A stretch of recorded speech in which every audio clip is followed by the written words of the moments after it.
ఆదిభట్ట నారాయణదాసు గారి రచన రుక్మిణి కళ్యాణం. అందులో ఒక చిన్న ఘట్టం. రుక్మిణి ఆమె సౌందర్యం గురించి యవ్వనంలోకి అడుగు పెట్టుతున్నదన్నమాట. దానిలో ఒక చిన్న విశేషాన్ని మీకు తెలియజేస్తున్నాను. లే జౌవనోపు పసందో, లే జౌవనోపు పసందో, నాల్గవ జాము కృంప్రొత్తు వేగిన సందు, లే జౌవనోపు పసందో, నాల్గవ జాము కృంప్రొత్తు వేగిన సందు, లే జౌవనోపు పసందు. గాజుల నేర్పు జాజుల కూర్పు, గాజుల నేర్పు జాజుల కూర్పు, లే జౌవనోపు పసందు. ತೊಗರುವ ತೆರದೊಂಡ ನಗು ನಗುರೇಯಂಡ, ತೊಗರುವ ತೆರದೊಂಡ ನಗು ನಗುರೇಯಂಡ, ಮುಗುದ ಪಲ್ಚಾಲು ಮುತ್ಯಾಲು, అమ్మ గుబా చూపు మగ వీలు, పల్కగనే రాలురా వరాలు, పల్కగనే రాలురా వరాలు, పసి ముద్దరాలు, పసి ముద్దరాలు, లే జౌవనోపు పసందు.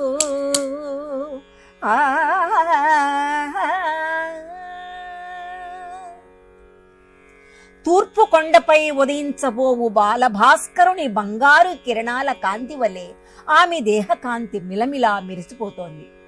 సర్వావయ సౌందర్యం సంతరించుకున్న సౌందర్యపు రాశి ఆమె. సకల శుభాలకు నివాస స్థానము ఆ రుక్మిణి. ఇలా వయస్సు వికసించి 14 యవ్వన ప్రాయంలో అడుగుపెట్టింది. తల్లిదండ్రుల యొద్ద చల్లని అణకువ, అన్నల చేరిక మన్ననయును, పిన్న పెద్దల ఎడ వినయము అనయము, సత్యమాడుట మంచి జాడగనుట, వేల్పులపై భక్తి పెద్దల ననురక్తి, మర్యాద నైజంబు మాట తేట, పేద సాదల నెల్ల ప్రియమున బ్రోచుట, హరిని పతిగా గోరి ఆశవడుట,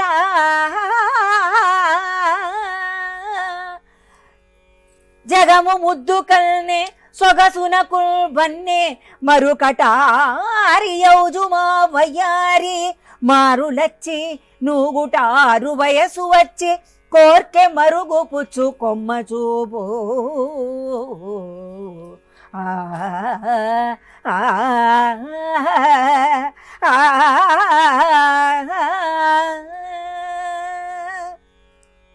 నా